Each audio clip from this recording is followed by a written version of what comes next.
چطوری مامان؟ من خوبم دمیر جون، ولی درباره تو خبرای خوبی نمیشنوم.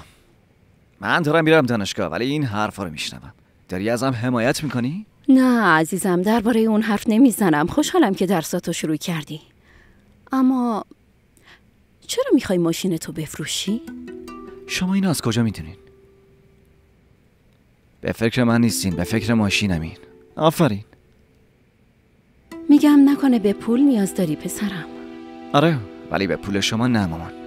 و ماشینم من مال خودمه. سالها به خاطرش زحمت کشیدم. اونو با پول خودم خریدم. هر طوری که بخوام میتونم باش تا کنم. باشه، ماشین توه، اختیارشو داری، ولی پولو میخوای چی کار؟ میخوای چی کارش کنی؟ یه دوستم نیاز داره. زمرد نیاز داره نه؟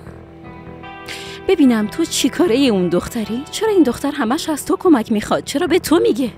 اگه کمک میخواست از من نه از بابام میخواست. و زمرد واضح به هم گفت نمیخواد از بابام کمک بگیره. این یه موضوع شخصیه. وقتی که کمک نمیخواد پس چرا به تو گفته دمیر؟ اون داره به در میگه تا دیوار بشنوه. اون پیاما واسه یه پدرته. مامان، هیچ کسی به من چیزی نگفته باشه؟ خودم کلی اصرار کردم تا به هم گفت. در ضمن خیلی ممنون. به هم یادآوری کردی که دیگه هیچ چیزی رو بهتون نگم مامان.